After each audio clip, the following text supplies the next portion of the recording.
Aku jadi kangen SMA deh. Dulu waktu SMA, aku tuh sibuk banget di organisasi, eskul, dan kegiatan-kegiatan lainnya. Sampai aku capek banget. Kadang mikir, ngapain sih aku ngurusin orang lain, ngatur acara, ikut kegiatan ini itu, jadi panitia, jadi peserta. Padahal kan nilai rapat aku naik turun ya.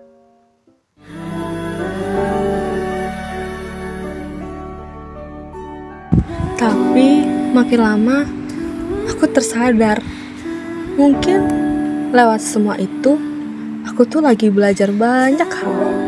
Belajar bertanggung jawab, sabar, dan ngerti kalau hidup itu gak cuma tentang diri sendiri. Dari organisasi yang aku jalani, aku belajar rasanya berarti. Bukan karena dikenal, tapi karena bisa ngelakuin hal-hal yang kecil, tetapi dengan hati yang tulus. Mungkin aku dulu belum paham kali ya, tapi ternyata aku sadar. Di sanalah aku mulai menyari arti eksistensi tentang siapa aku dan kenapa aku di sini. Kadang hidup itu gak selalu harus punya jawaban. Ada di mana waktunya kita cuma jalan aja sambil menebak-nebak ini arahnya benar atau salah ya. Dari situ aku belajar bahwa Tuhan itu tidak mau ngasih jawaban secepat itu. Tuhan tuh ingin kita menikmati setiap prosesnya. Pencarian itu bukan soal seberapa cepat kita menemukan makna, tapi seberapa dalam kita berani merasain setiap langkahnya. Bahaya terbesar bagi manusia itu bukan mereka bermimpi terlalu tinggi dan mereka gagal, tapi ketika mereka bermimpi terlalu rendah dan mereka berhasil. Dari Jerome aku belajar, terkadang kita ini terlalu keras sama diri kita sendiri. Pengen semuanya sempurna, pengen semua terencana secara baik. Padahal setelah kita berusaha, bagian terbaik yang cuma kita bisa lakukan ialah percaya. Percaya adanya waktu, percaya sama proses, dan percaya sama Tuhan. Ternyata pasrah bukan tanda lemah, tapi tanda bahwa kita harus tahu gak semua hal harus kita kontrol sendiri. Dan jangan rindu. Kenapa? Berat. Kamu gak akan kuat. Biar aku saja. Semua orang tuh tentunya tahu kata-kata itu tuh lucu banget, tapi Dilan itu menyimpan makna yang dalam banget.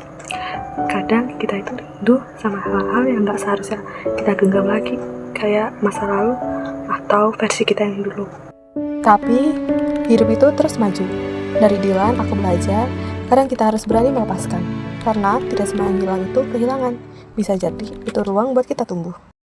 Ternyata kalau lu punya cita-cita, pas lu tinggalin dia nggak mati, dia ada terus di situ.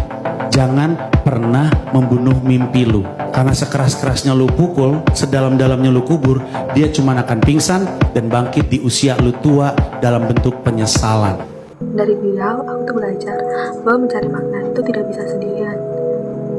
Justru lewat perbedaan itulah kita diajarkan buat saling terbuka, buat ngerti bahwa setiap orang punya jalannya masing-masing, tapi seringkali tujuannya sama-sama ingin hidup dengan baik.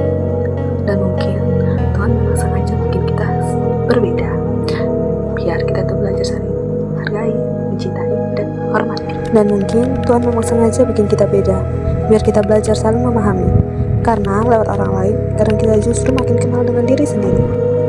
Dari semua pelajaran ini, aku tuh sadar kalau eksistensi bukanlah sesuatu yang tiba-tiba kita temui, tetapi sesuatu yang tumbuh secara pelan-pelan kalau kita berani jujur sama diri kita sendiri.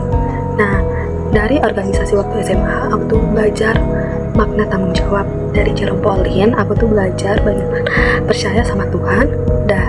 Dari Dilan 1990, aku tuh belajar bagaimana mengikhlaskan, bagaimana cara melepaskan.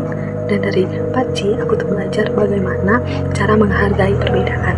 Agama buat aku itu bukan batas, tapi arah.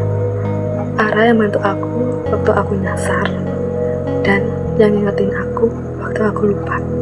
Karena pencarian eksistensial bukan tentang siapa aku nanti, tapi tentang bagaimana caranya aku tetap menjadi manusia hari ini yang berusaha, beriman, dan bersyukur.